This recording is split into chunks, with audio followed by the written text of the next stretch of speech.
Assalamualaikum, warathmatullahi, Wabarakatuhu.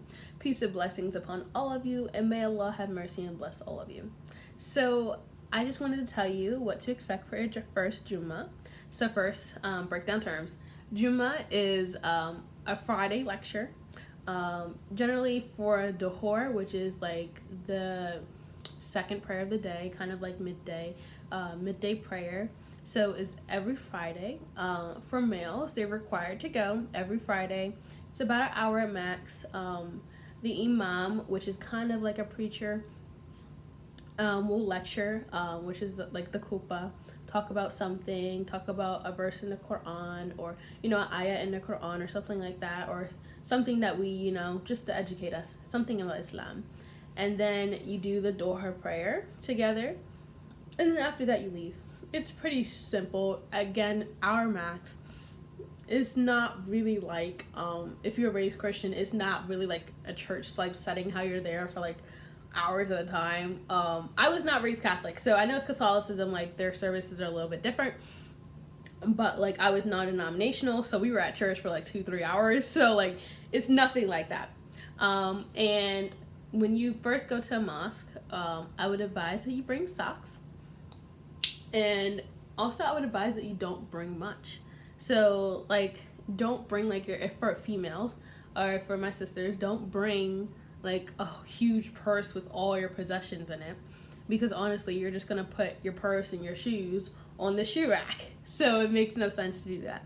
So I have a designated purse for when I go to the mosque, and it literally just has my socks, my car keys, and that's pretty much it, or anything else that I need in a moment, but that's pretty much it. My car keys and my socks. And so yeah, and when you go to the mosque, be respectful.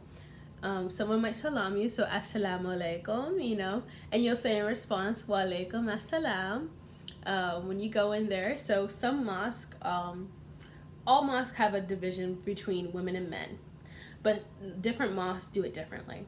Some mosques will have like a separate room for women. Some mosques will have the women in the back of the masjid, the place where the prayer is, and the men in the front. Some mosques will have like the men downstairs, the women up. It just really depends on the mosque and how they separate it. And generally the mosque that I first went to, they had a separate door for the women's part, and this was before COVID. They had a separate door for women to go into, and it's not saying that you can't go through the main doors, but it was just, this is directly to the women's section. So yeah, so just make sure you're aware of that, depending on your sex, whether you're a woman or a man. So make sure of that. Also, if you don't know how to make wudu, which is how you wash yourself before you pray, I will definitely link that down in the description so you'll know how to make wudu. So when the first time I went to the mosque, I did not know how to pray. I knew a few things that you were supposed to say, but I did not know much.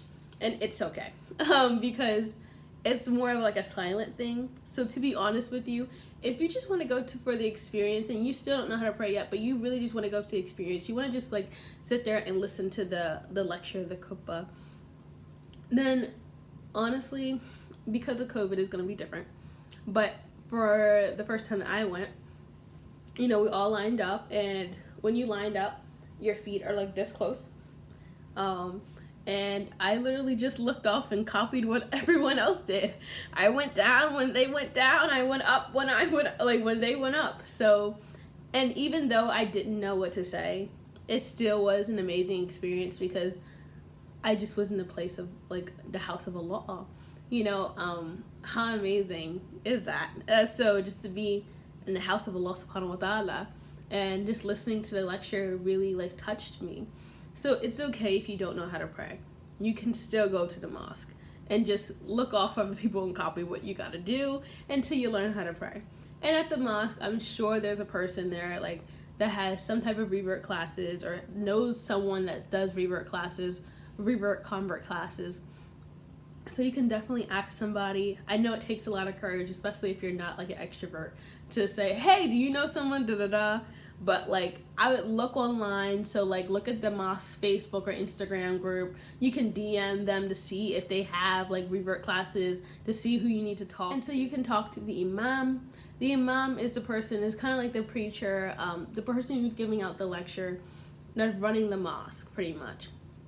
So if you have any questions about that, you can definitely ask the Imam like about any programs. He'll definitely know for sure. Some mosques, if they know that you're a revert or convert, they'll give you like when I went, they gave me a prayer rug, they gave me the Quran in English, they gave me prayer beads. Like these are things that they'll give to you. So just ask if they like, you know, have a Quran or, you know, a prayer mat that they, you know, that you can get so you can start practicing. So honestly guys, going to Jummah is not that scary.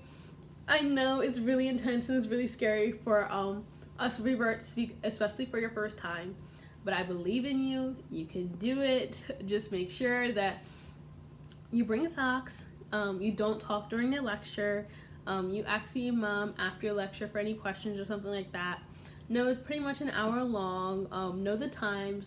You can go on the mosque website to look to see what time the lecture starts, and pretty much just judge it by an hour. So they'll go through the lecture, they'll pray, and then you leave.